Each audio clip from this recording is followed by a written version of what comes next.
Baby blues from days gone by. And did I hear you say he wasn't here today to take you to his mansion in the sky? I'm really proud of my granddaughter and all of those thousands of young people who are standing up for what is right in the streets today. I'm grateful for them. But people only bring up black on black crime when they want to diminish Black Lives Matter and tell me what I should care about. You shouldn't care about the police killing black people. You should care about black people killing black people. You don't get to tell me what to care about. When a pedestrian, any pedestrian, black or white, is killed on the street when an officer's trying to give a parking ticket, we need to change something. A good friend of mine said the woke have to make room for the waking. And there's this whole kind of chest puffing about, well, I've been doing it since this, or I believed in it since that. And that's great. And it's great if you have bona fides and everything, but let's start today. And if somebody just wakes up today, let's celebrate. Let's join the party. Don't create a separate party. Let's make a big thing. Let's make a big tent that everybody can get under. It was a matter of life or death. Slaves actually held on to the church and the church's music and the church's message for their very survival. It was no joke that on any given day, a slave could wake up in the morning with his family intact, and before the day is over, he will have been whipped and his family will have been sold off to some other place where he would not know where they had gone. This is Richard Lawrence, a social justice advocate that marched with Martin Luther King Jr. during the Chicago Freedom Movement. Join us as we have a conversation with this former minister turned affordable housing advocate along his journey through life.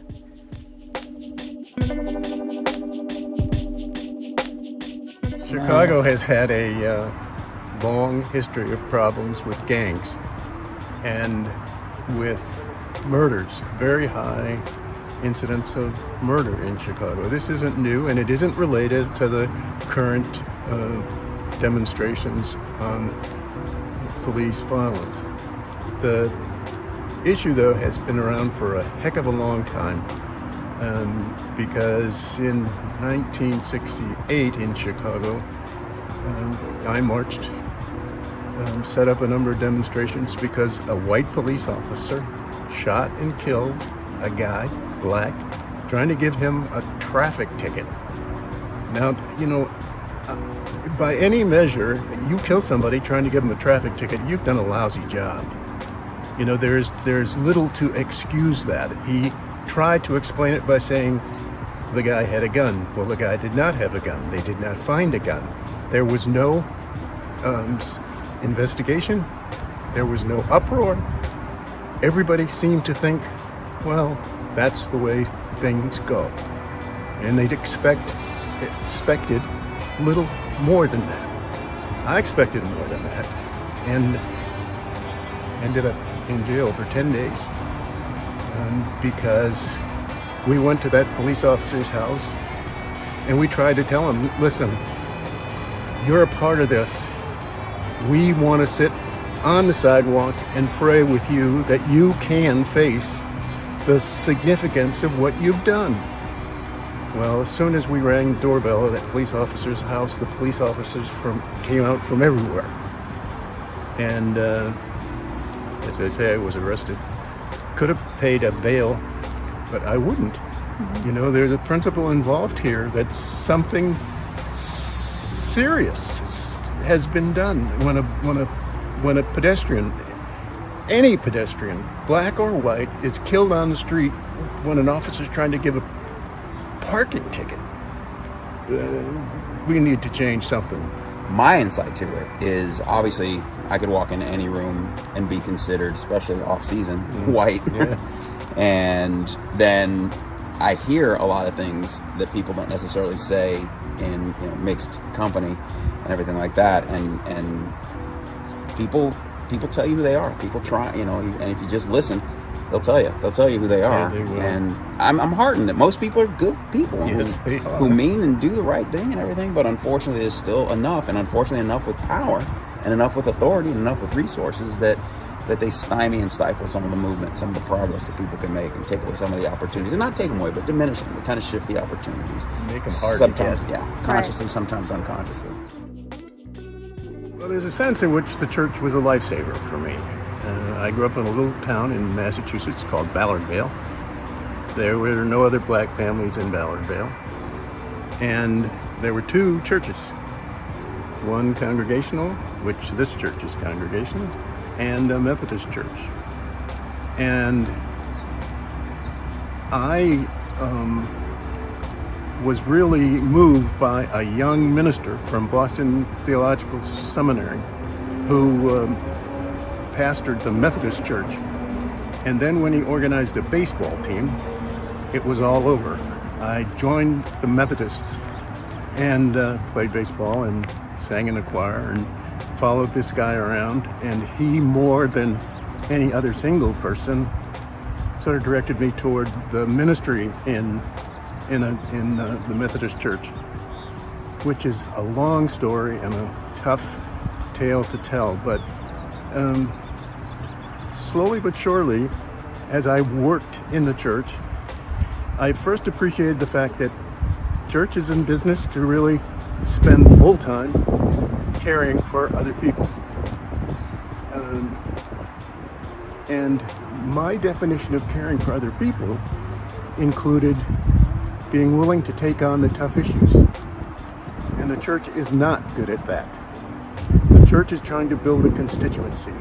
And the more things you can do that people agree with, the better off you are. So this church and its pastor really do a ministry of social justice. They don't simply, emphasize it and merely exclusively emphasize the things that hold us together. They work on the things that are really difficult, like police violence. And my sister was the first of the family to take up a membership here. I was then still living in Chicago. I'd come out and visit. She introduced me to the church. And when we moved out here in 1998, I checked in at the church, and they very warmly included me as a part of the ministry and as a part of the membership. So the church has been a critically important part of my life. It kind of instilled an uninterruptible desire to do the right thing and to stand for good things whenever given the choice of ignoring or embracing, or sometimes obviously confronting.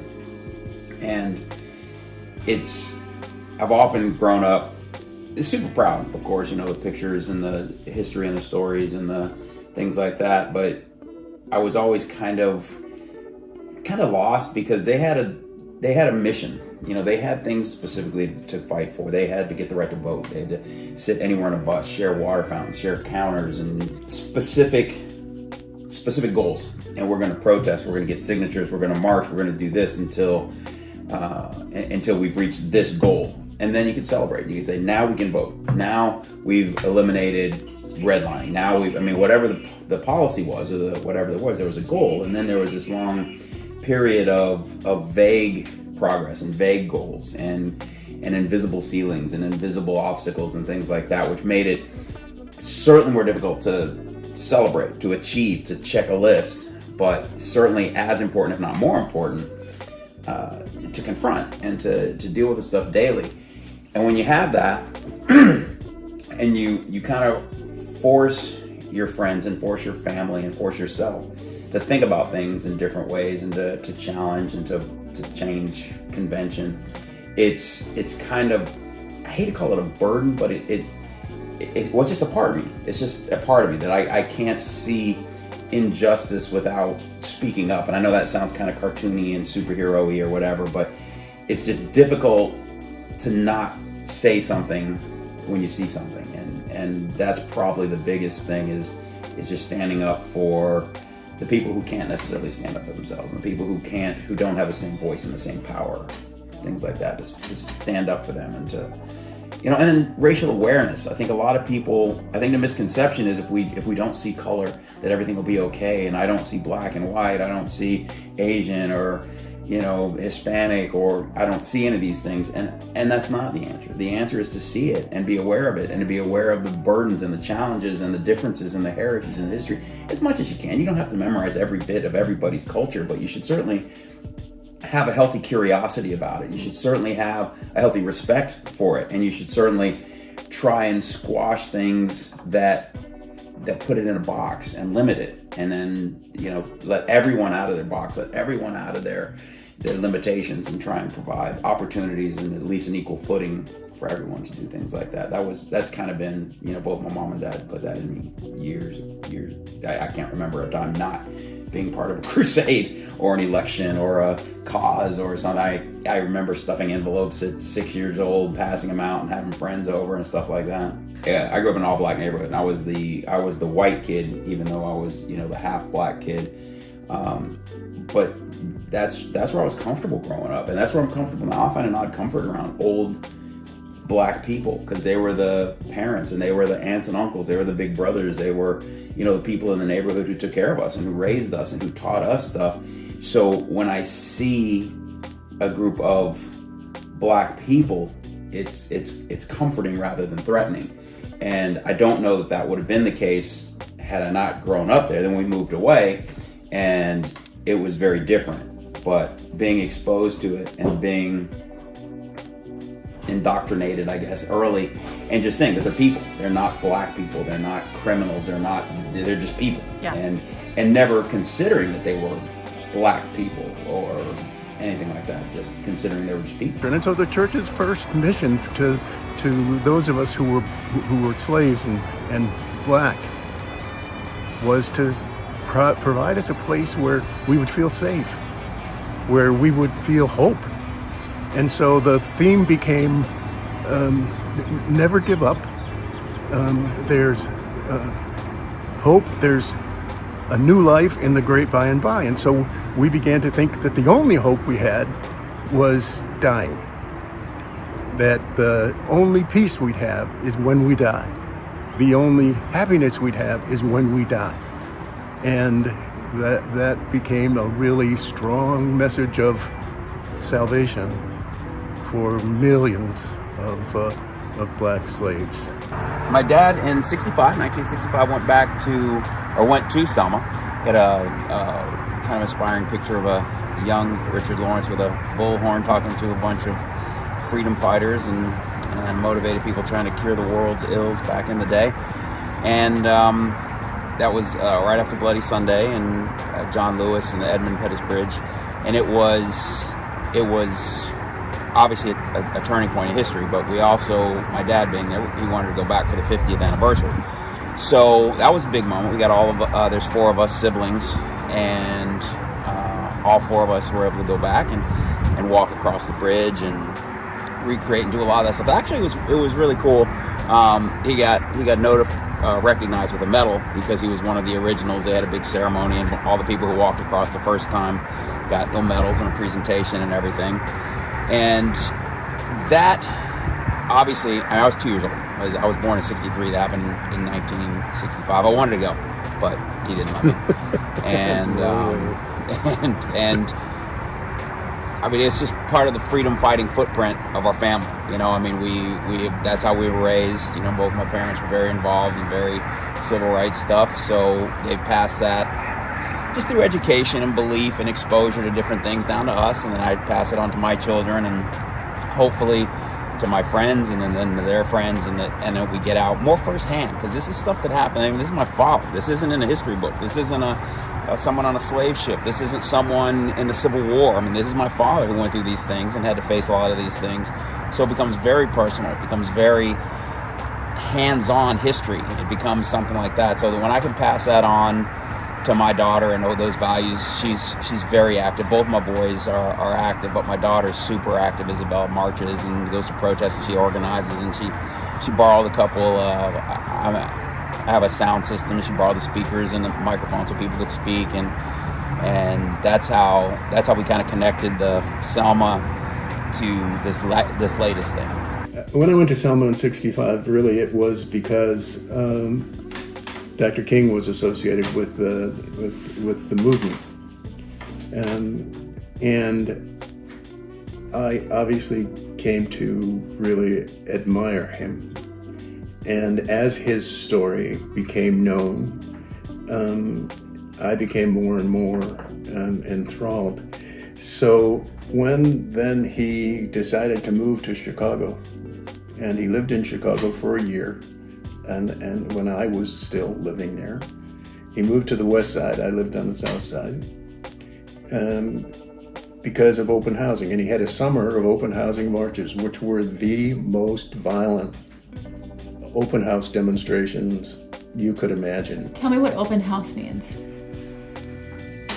It means when a home went on the market, it was not restricted to sale to another white person. And the neighborhoods in Chicago, then, because of that restriction, were severely segregated. And so to open the housing markets to blacks required an incredible amount of pressure. And whites responded to that pressure. I don't think I can describe accurately what it's like to be in a march with Dr. King and have National Guardsmen with their rifles and bayonets on the end of their rifles, holding off folks who wanted to get to you. So you're saying the white folks? These are white folks who were opposing open housing. And they'd throw rocks and bottles and all kind of stuff. Dr. King was struck any number of times in those marches. I never got hit. I don't exactly know what magic I carried with me, but I was lucky. And then when he moved to Chicago, the organizations that were active became part of the Council for Community Organizations that, with the Southern Christian Leadership Conference of Dr. King, became the Chicago Freedom Movement. So we would sit with Dr. King in meetings for what the next march was going to be, what the strategy was going to be, what we should beware of.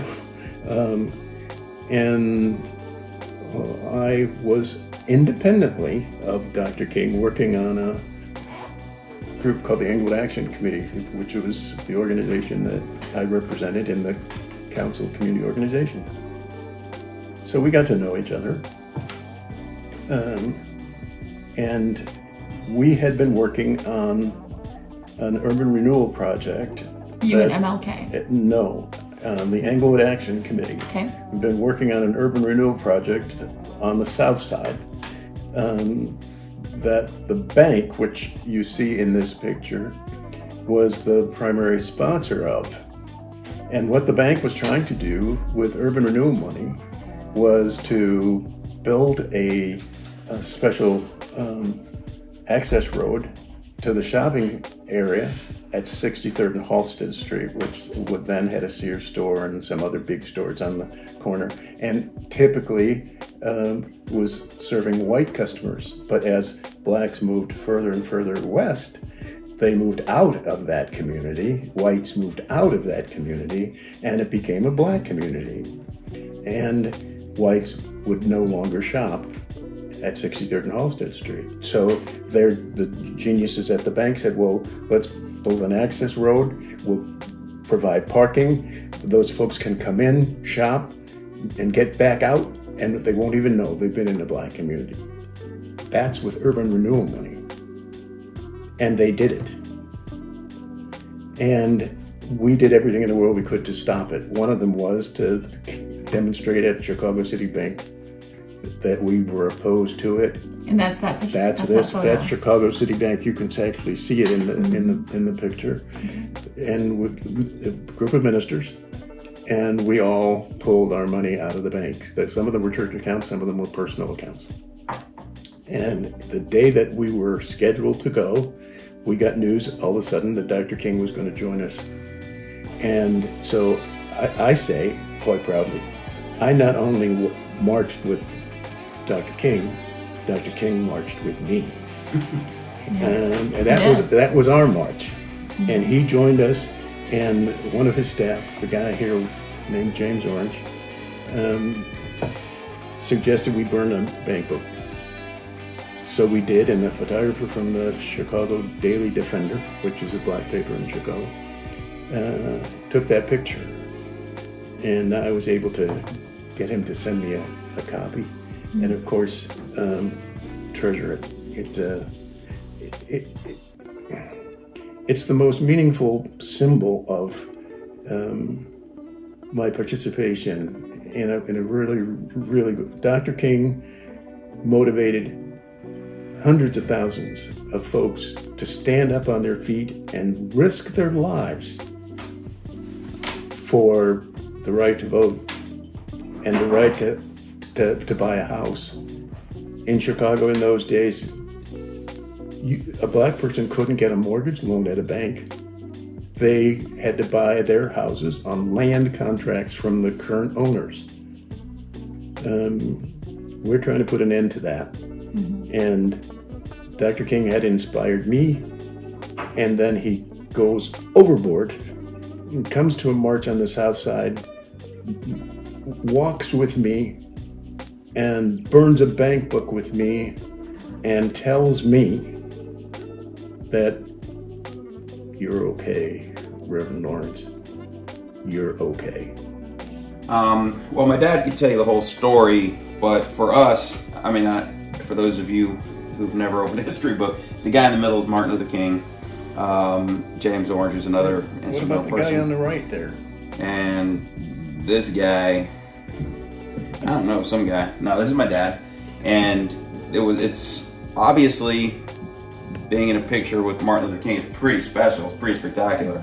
And then the movement, they were burning bank books at a bank who wouldn't hire or promote black people, despite the fact that most of their clients and people who had money in the bank were black, and the community they served was black, but they wouldn't hire and promote black people. And again, this picture is just kind of like, oh yeah, well you think you're part of the movement? BAM! This is my dad, Martin Luther King. What now? The Student Nonviolent Coordinating Committee was a partner with Dr. King's organization on efforts to register blacks to vote.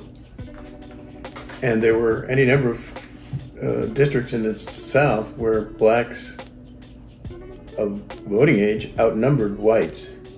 And as a result, whites made it impossible for blacks to register. Because if they voted, they could obviously elect somebody of their choosing, whether it was black or white. And a speaker from the Student Nonviolent Coordinating Committee was making the rounds to invite folks to come to Selma.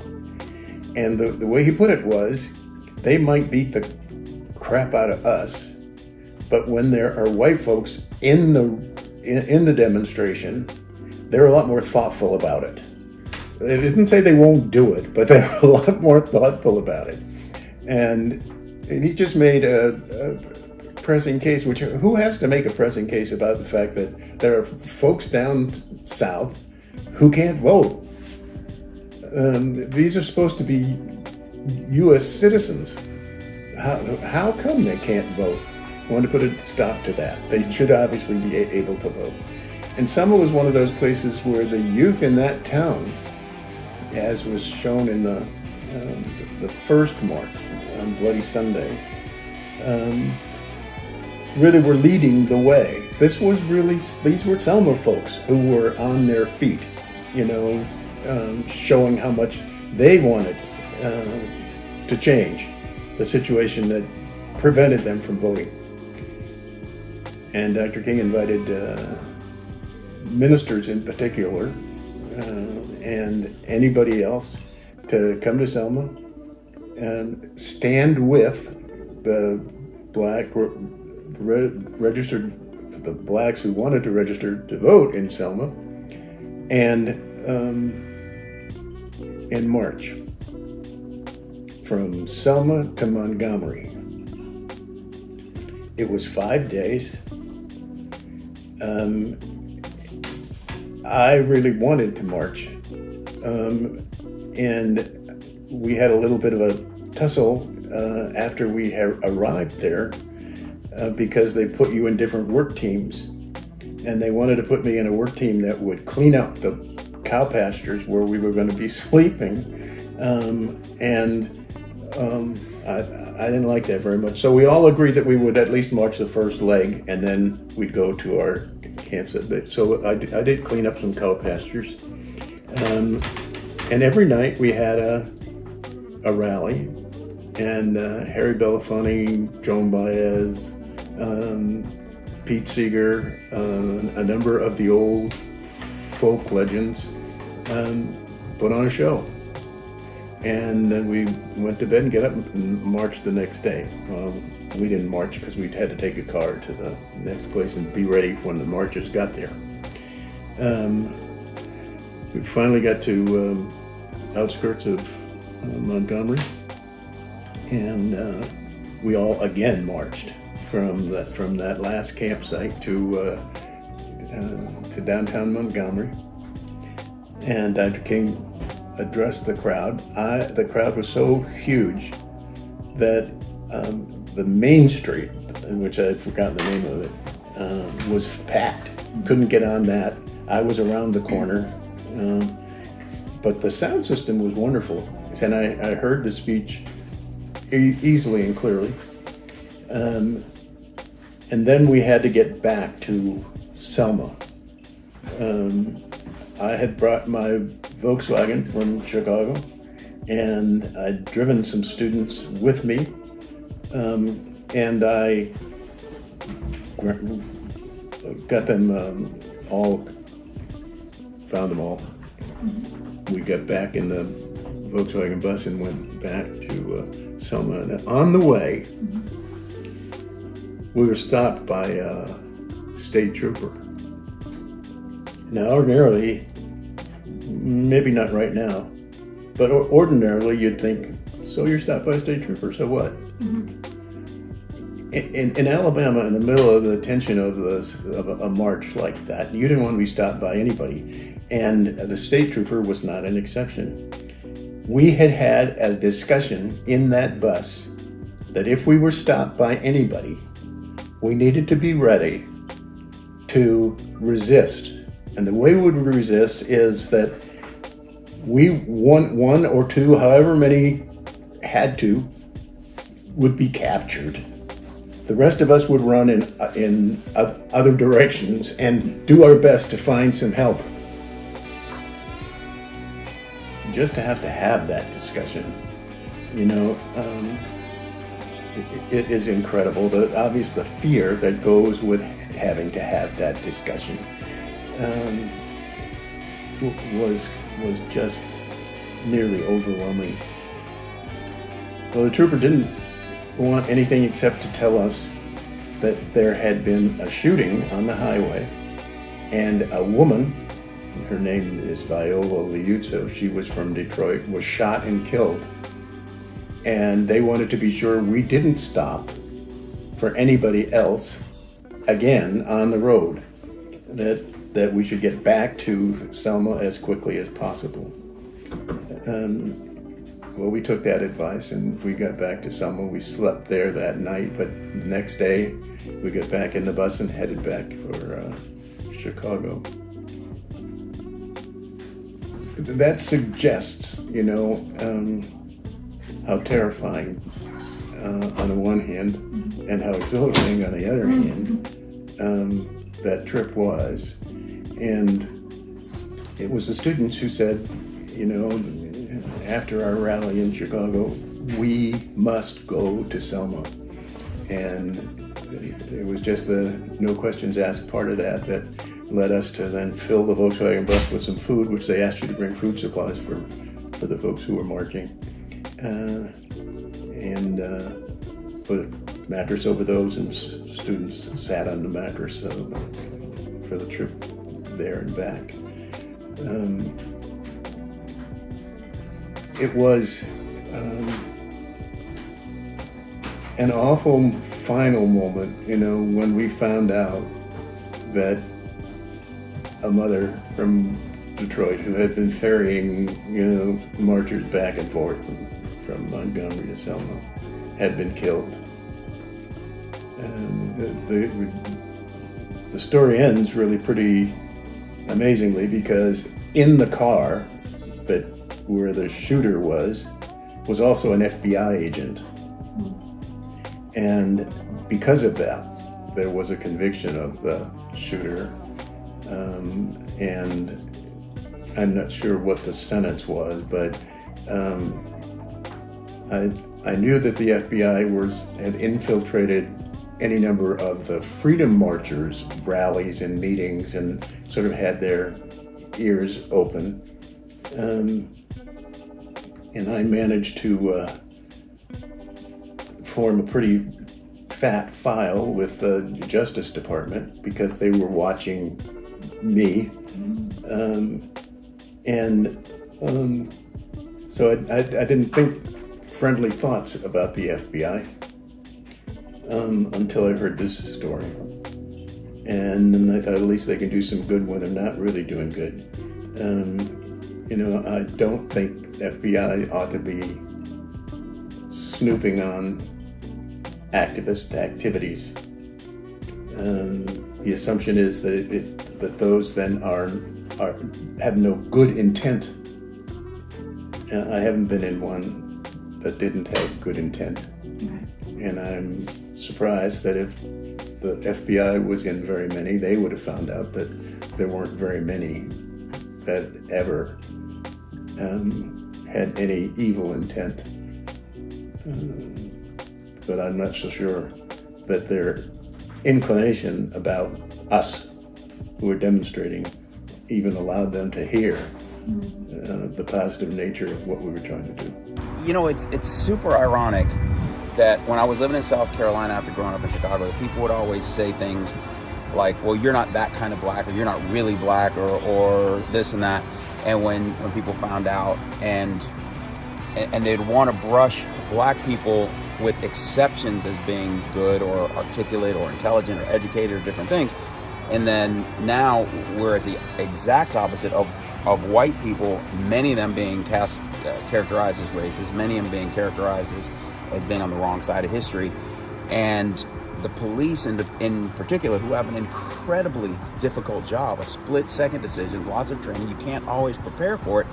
And some of them come down and make bad decisions. Some of it's because of bad training, some of it's because of bad people. And unfortunately, that taints everything that the police department does. And when you commit a crime or an atrocity or overstep your bounds or do something wrong, and you're doing something right 99 times out of 100, you don't get credit for doing the right thing 99 times. You get punished for doing the wrong thing. And it's the same with crime. You go to work, you get up every day, you go to work and don't rob a bank, you don't get in trouble. The day you rob a bank, you get in trouble and get held accountable. And unfortunately, I think police are in a position, oftentimes depending on demographics, that they will assume the worst of a certain population, a certain demographic, and then the ones who act on that assumption stain everyone else. Just like at the protest. When you go to a protest, we went, the one in Santee, my daughter's been to several, I didn't see a single crossword from anyone, not one. However, obviously La Mesa was a little different, and you get people coming out to agitate and to stir things up, and the police, instead of coming out to engage, they come out in riot gear to protect, which part of me understands. You have to have protection. You can't let people burn things down. But, when you come to a fight with your fists, two people can fist fight. When you come to the fight with guns and a tank and a vest and everything like that, the other side says, well, I'm not coming without my guns and a tank and a vest and everything like that. So So they subtly by trying to be prepared, they subtly escalate it, and that creates the tension, and it escalates the tension, and it makes people who are not comfortable around police and authority even more uncomfortable. It's a very difficult and wide-ranging argument to articulate, because look at the numbers. The numbers don't lie, and the numbers are most incidents between police and all people of all color go without incident. They go without problem. They go without anything like that. The numbers are dramatically that an incident's going to happen. It's going to go relatively by the book, and everything's going to happen the way it should. However, there's a sliver of incidents that happen in there where things go wrong and things escalate. And the problem with that sliver is that it's normally blacks and other minorities of that sliver that go wrong. So I'm all right with the sliver that go wrong. I am. Things are going to go wrong. But when I see a 90% white population and a 10% black population, but 90% of the sliver that goes wrong is black, that tells me that we have a lot of work to do, that we need to fix some things. And the town I grew up in was all white. And it wasn't until I graduated from college that I spent any significant amount of time in the black community. And when I did, I learned that yes, there are some jealousies associated with the complexion you've got. White was always considered to be a meritorious thing in the black community. When I say was, the lighter you were, the brighter you were presumed to be. And underlying that, is the unconsciousness of a sort of deification of whiteness. So that if obviously I was light complexioned, I was closer to being white, and being white is good. And so in the black community, there has been a terrible tradition of feeling that I am less of a human being, less valued, less important if I am dark complexioned rather than if I am light complexioned. And I really experienced the conflict more from the fact that the colleagues of mine kind of kidded me about the fact that I was so light complexioned, and not only light complexioned, culturally speaking, I'm white. I talk like a white man. I presume to some degree I think like a white man. I write like a white man. And as a result, when we were having black services with other black churches, and I would sing, they would quite ungracefully make fun of me.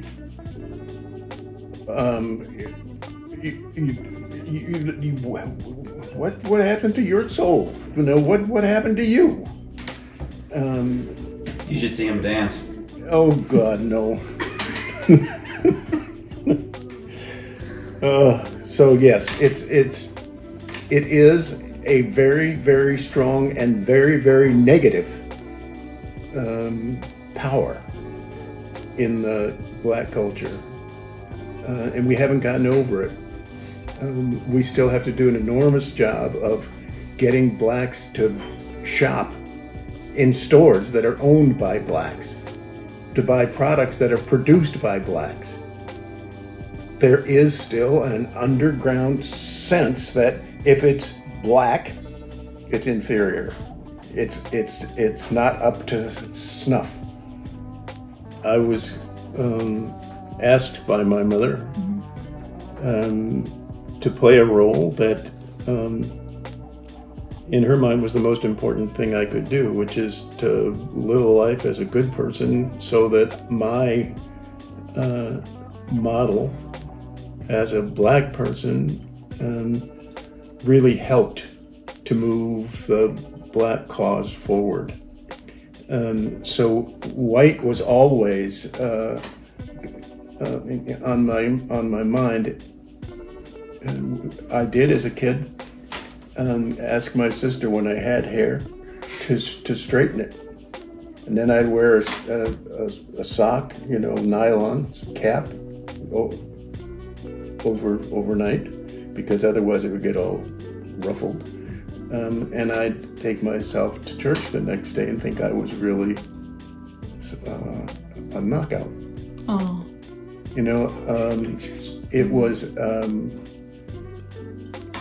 it was a sorry situation in a way. I mean, I believe my mother, that it was our responsibility as blacks to prove to whites that we were good, acceptable human beings. And I think today we're seeing that I'm not the only one who's sick of it. There are lots and lots of others who are saying, I'm tired of trying to prove to whites that I'm a decent human being. Enough is enough. We have come a long way, and that accomplishment needs to be recognized. And the freedom that comes with being a human being means there are those days when I'm in a good mood. I might even try to tell a joke, which everybody knows is something I shouldn't try to do. It's like dancing. I'm really feeling good, but then there are days when I'm not feeling good, and I have the right to both of those experiences. Without being judged. And I need to be accepted as a human being, whether I'm in a good mood or a bad mood. And I unfortunately took it to mean I had to be good all the time, which generally meant I had to keep my mouth shut. I encountered a guy in Michigan on a vacation with my college friend who came to greet us, and his announcement was he was really, really feeling good today. He just finished a book, the best book he'd ever seen, proving that apes were superior to Negroes. Well, nothing I had learned up to that point taught me what I should do about that. And so I fell into the pattern of not saying anything. And my roommate didn't say anything to his father. And so that went by the board. It's an age now where there are very few folks who, in a situation like that, are going to keep their mouth shut. I do believe that most of us are going to say, what in the world are you talking about? Are you crazy? And that's a reality we have to live with today. And I didn't enjoy that. And nobody would date me when I was a kid. I had my first actual date when I was 20-some years old. And my campus minister that I was then visiting with had set it up for me, because I was so bashful I wouldn't ask anybody. Now, the folks had said no so often, and the environment still, remember through college, I was in an all-white environment. So every time I met somebody who was female in particular, it was a major encounter. And there was some kind of direct connection to their parents, because every time I turned around, they asked their parents if it was okay if they went out with me. And more often than not, their parents said, hell no, what do you want to go out with the black man for? Yeah. And so it was a tough time. I was trying to be gracious. I was trying to be a model. And I was being stepped on. And the anger that I felt about that was subdued. I think basically it was an incredibly unhealthy time. Mm-hmm. And Black Power, which I mentioned earlier, came to me as a liberating force. I came to like what I thought and what I wanted and what I wanted to be. And I expressed it and I chased it, and to a certain extent I reached it.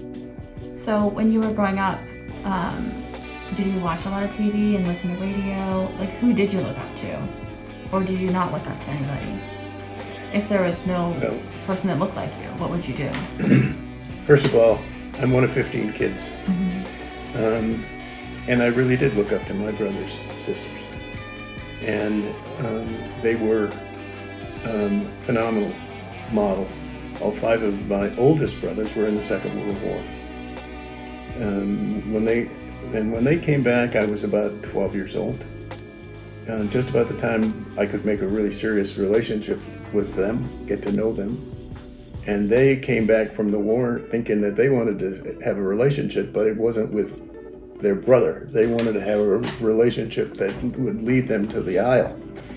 And so I didn't get to know my older brothers very well, but all of them came back from the war saying the same thing. And that it's hell to fight for a country when you see your fellow GIs treating German prisoners of war better than they treat them. And it's been no surprise that after both the First World War and the Second World War, there were a number of race riots in this country. And because soldiers were mad. They had gone off, they had made the sacrifice, which was supposed to be really respected, widely respected, deeply respected by everybody, and they couldn't even get respect while they were serving as soldiers for the United States. In regards to athletes, to me it's a complete, easy, socially, it's a socioeconomic issue, because Black people for years, like I as a child never saw, probably until Cosby, a professional Black person on television. I never saw a doctor or a lawyer or anything. You know what I saw? I saw basketball players and football players and rappers, and yes, I was around like Sugar Hill Gang when Fab Five Freddy, but or just Black stars, Sammy Davis Jr. I mean, even going back, that the successful Black people that we saw were athletes, musicians, drug dealers, and that's what we saw. So whereas a white kid might see their neighbor who's a doctor, their parent who's a dentist, their so-and-so who's a postman, there are all these professions that exist, Black people saw success through sports and for a $10 basketball, 20, 30 kids can play at the park for hours. Whereas in hockey, for example, that's why there are not many Black hockey players, because skates, sticks, pads, pucks, ice, rinks, and some of that's leveling out, and which is great. But it's a and even baseball, you need 9 gloves, you need bats, you need bases, you need a field. With football, you need grass and a ball. That's why, in basketball, you need a court, which they have them at public parks everywhere, and a ball, and everybody can play. And if you wanted to play, you had to be good. The people, you win, you keep playing. You lose, you stop and have to wait your turn again. So both measured towards ultimate success in life and temporary success on the playground on the weekends, you had to be good. And track and field, because as a kid we ran. I grew up in an all-Black neighborhood. We ran, we raced, we did this stuff, and it cost nothing. And so the note, and in baseball, that's why it took a lot longer for more African Americans to get involved, is because as it took a while for availability to the masses, bats, balls, fields, umpires, scoreboards, all these things. Whereas football and basketball were ahead because you didn't need all the socioeconomic infrastructure. You just needed a hoop and a ball, or you needed a football and a field, some grass. So that combined with the lack of role models, nobody said, hey, I'm going to be a doctor like Mr. Jones, or I'm going to be, whatever, because we never saw that. What we saw was, reasonably professional, successful, maybe construction, maybe, more labor-intensive jobs. And we had one guy in our neighborhood who was a musician, and he was great. Oscar Lindsay Trio, shout out. And, but that's what we saw. So Mr. Lindsay was super successful because he was a musician. And that was all, we didn't see the preponderance of doctors, lawyers, and store managers, retail executives, corporate, whatever, the accountants. We never saw any of that.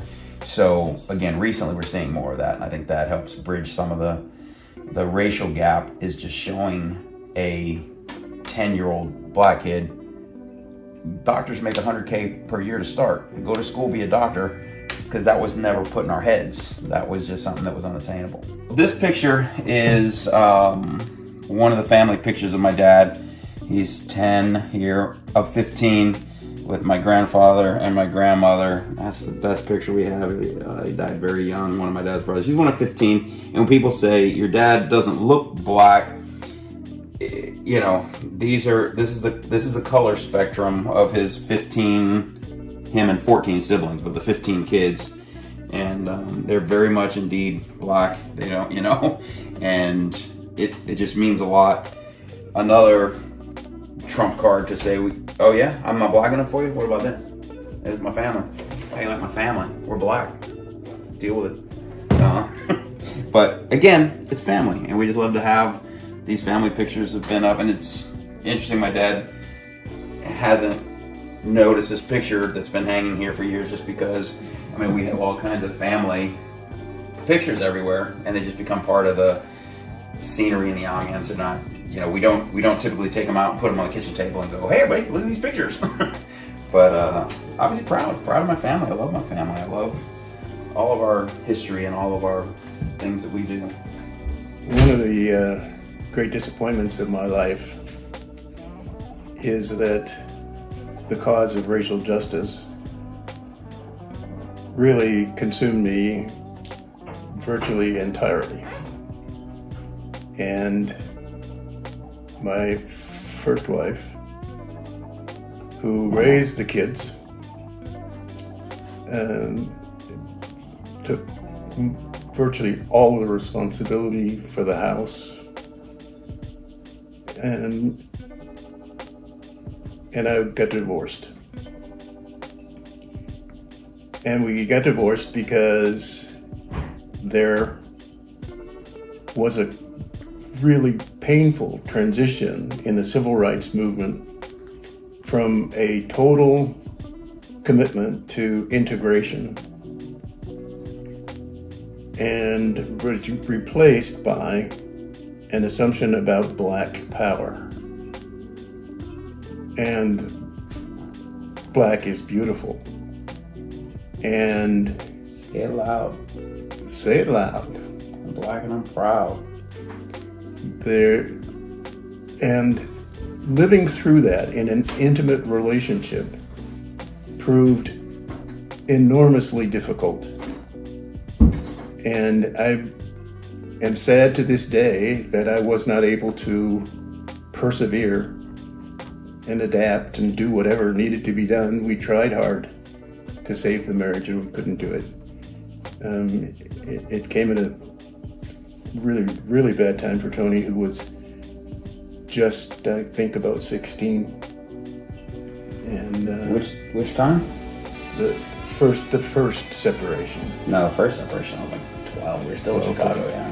I was thinking of the time from South Carolina, actually, Oh. which was sort of the last. Yeah. The first one was in Chicago. Chicago, yes. It was really tough, and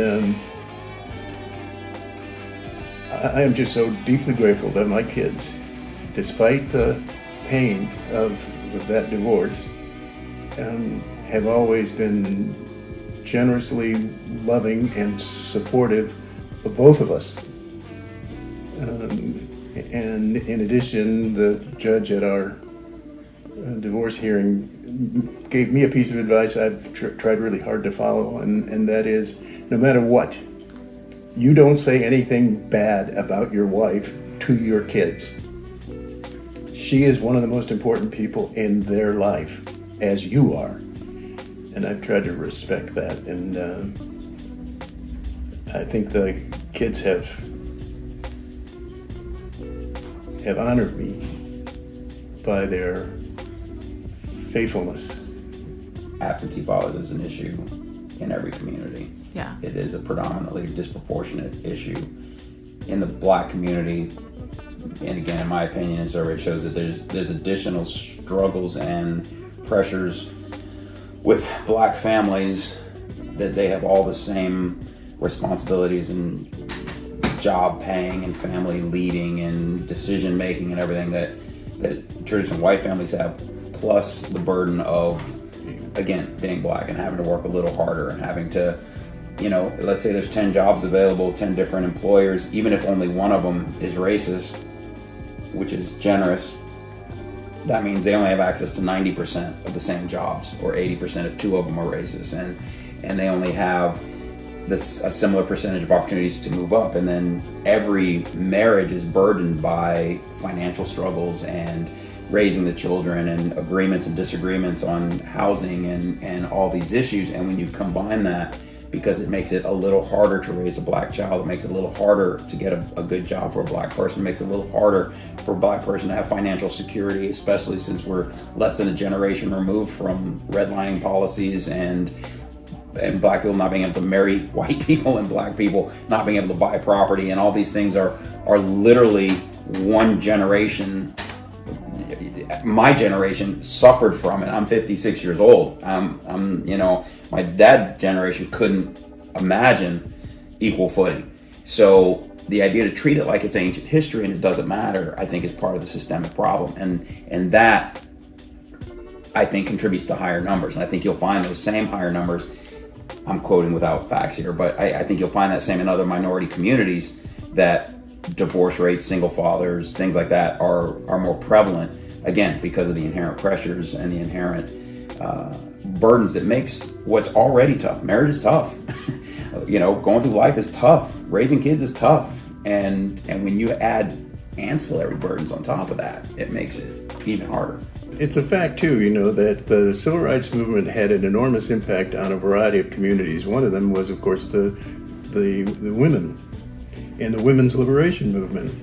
And so when you talk about single families these days, you do have to think very seriously about the fact that it has dramatically impacted the white community as well as virtually every other community. There are some ethnic groups, obviously, that have an easier time with a strong female figure in the home than others.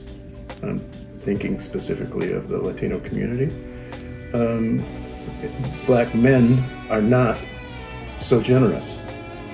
And so a strong woman in the family with a black man makes life incredibly difficult.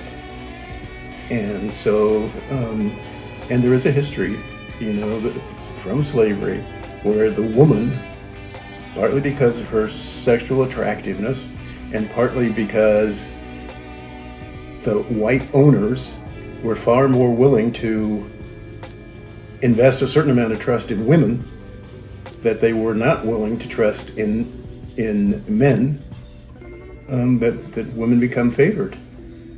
And black men became weakened, and resentment and pain of various sizes and sorts followed that, and we're still living with the ingredients there.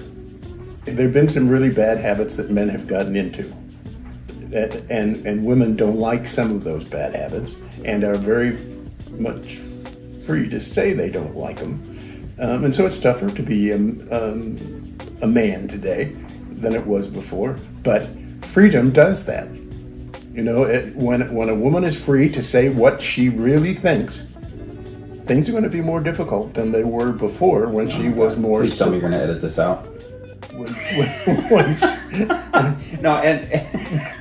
she was more submissive. No, I get it. I totally get what you're saying. It's not. I do understand that. It's a very traditional argument, and it's a very popular argument right now. And it's not completely untrue. It's not inherent garbage. But the idea that it's harder to be a man is only because the definition for a man used to be very straightforward.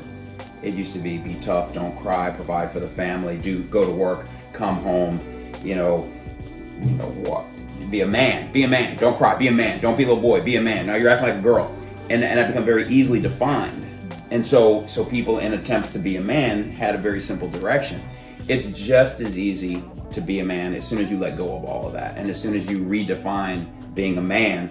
It's just as easy. You come every day faced with something, do the right thing, try and stand for the right things, make decisions that benefit people other than yourself sometimes, and that's a thumbnail, be a man. But there's no definition anymore.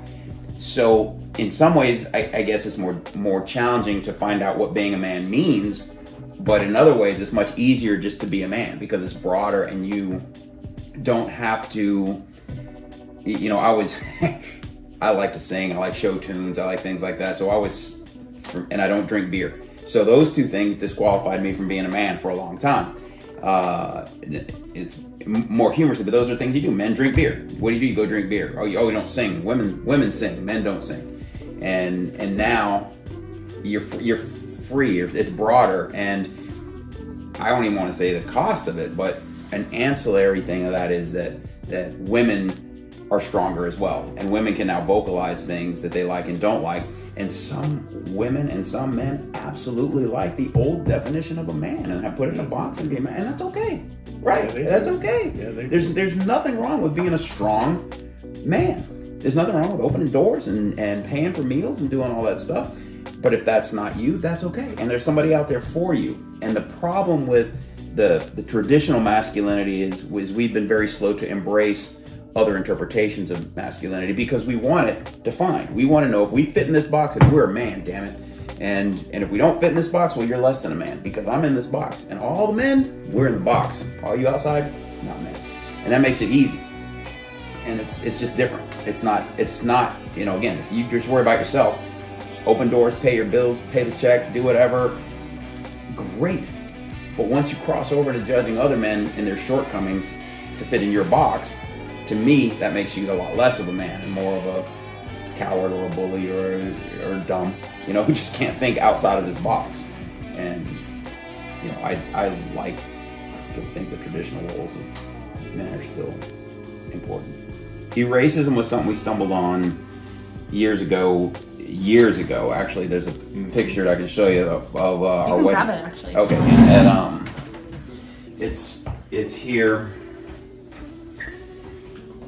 and this was not obviously the first time I wore it, and it's not a picture, but it's a picture. Hold it for you, actually. It's a picture of our right before our wedding. I may be sampling cake, or my wife made me often feed her.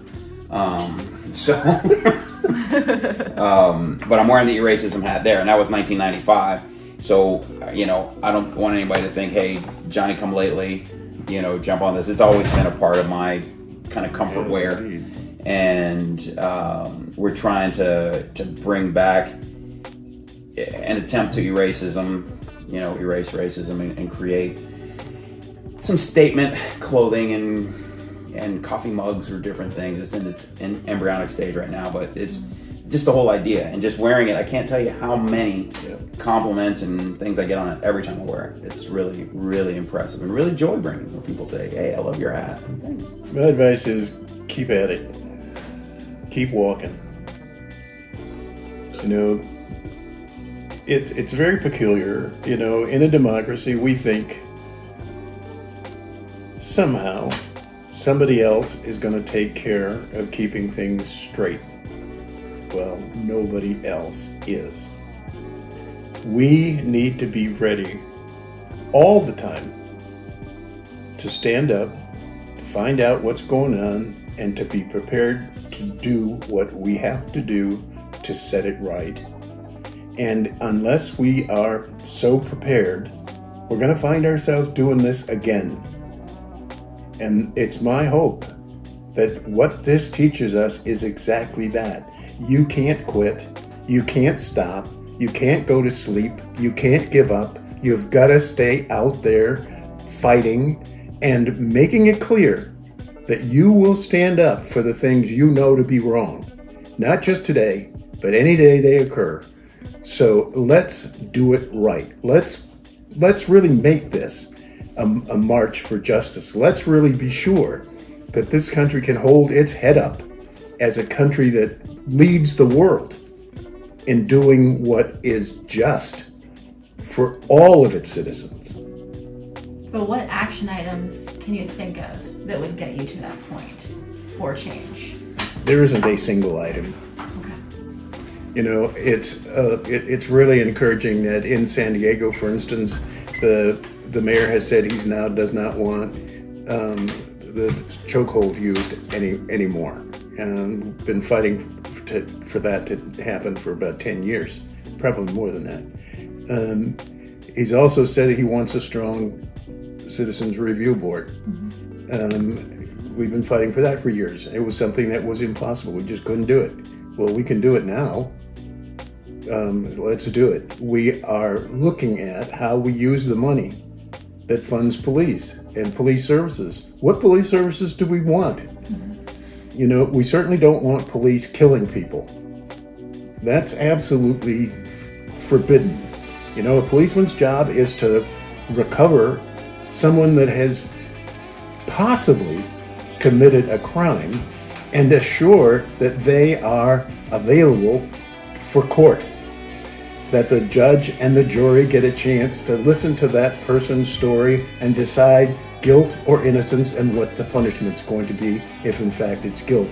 But at no time should a police officer take it upon himself. I said no time, and maybe there are times when incidents occur when a police officer's life is really uncertain. But ideally, at no time should a police officer have to use his weapon and kill a citizen. How we get there is the hard work. It's the details. It's why we can't sit down. It's why we can't go to sleep. This isn't finished by demonstrations. This is finished when we sit and consult and agree and establish an atmosphere of justice for all. There is a consciousness that the things we say are heroes have a real impact on the culture. So that when you wave the Confederate flag at the racetrack, you're saying somehow, at least hinting somehow, that the past associated with that flag, which includes slavery and a civil war, are somehow okay. Well, they're not okay. And we need to think, always need to think, about who our heroes are. There are no perfect human beings, and so in one way, there might not be any statues, and that would not be bad. But there are some folks who have done some good things, and maybe we want to put up a statue. But if there is any question about it, then in my judgment, that statue should come down. It's a discussion we ought to have.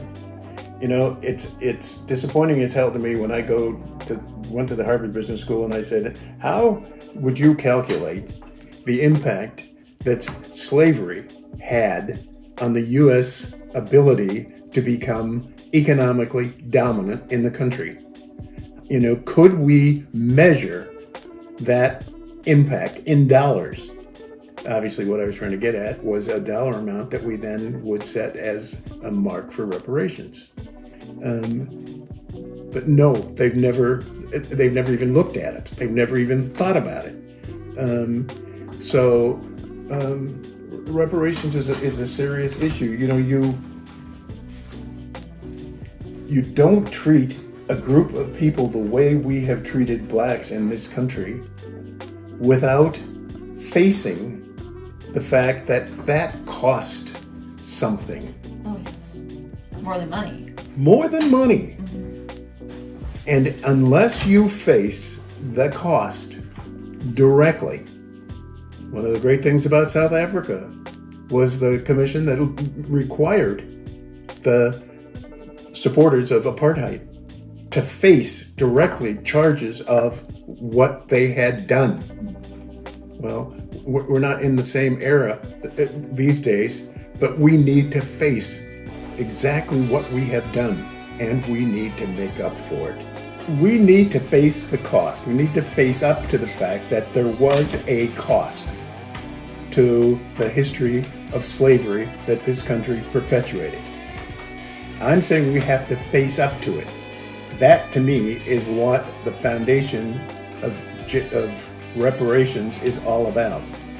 The issue of how we make reparations is wide open as far as I'm concerned. I am not looking for a handout. You know, there is, when you say justice, we sometimes really get our heads screwed up. There are 3 levels of justice that I'm concerned about. Distributive justice, which is really simple. Kids know how to do it. You got a bag of candy and there you got 6 friends, 1 for you, 1 for you, 1 for you, 1 for you, 1 for you. So when you look at the society, then where distributive justice exists, that should be the result. The kids would all end up with the same number of candies in their bag. That's one level of justice. Then there's restorative justice. Okay, I'm not going to give you any of my candy.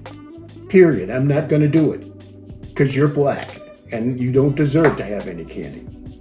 So then I have to make up for, restore somehow the damage I have done to that individual or that group of people. That's the end result that we're looking for. You know, we use distributive justice to say how bad or how good a job are we doing. You know, if as a matter of fact you got 900 folks in the population who are black and none of them have a job, something's wrong. That's the foundation. We look at ourselves through the lens of distributive justice. How well have we really, 90% and 1% distributive justice just got sat on. There's no way in the world to justify that. And then the question becomes, what do you do about it? That's restorative justice. And the answers to that don't come off the top of your head. You got to think about it and you got to work at it. And the final level, as I've said, is creative justice. And that's at the place where we just do, we don't just do, but we learn to do as a nation what is really needed, what is really good for other folks. We freely sacrifice what our self-interest is to be sure that the other person is taken care of. That's sacrificial, that's love. That in some people's mind is crazy, but that for me is the third level of justice, where we get to the point where we're more concerned about your welfare than I am about my own welfare. Don't assume that the rhetoric you've heard your whole life is correct, and it very well may be. I'm not going to say it's wrong, but let's entertain the notion that a lot of people are passionate about another side of this issue, and let's try and find out why. Let's try and find out, well, what led to this? What's the history behind this? Let's try and find out why we may need to adjust our thinking, and let's try to adjust it. And let's be mindful of what's going on. And again, optimistic that more people are doing that, and with more resources in history and things like that, I think we're heading in the right direction. I'm really living with the hope that we're going to get it right this time.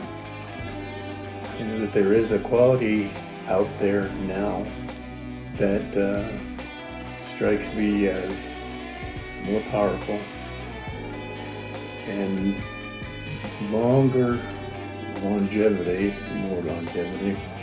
than anything we've ever seen before. And I just say, keep it going. Keep it going.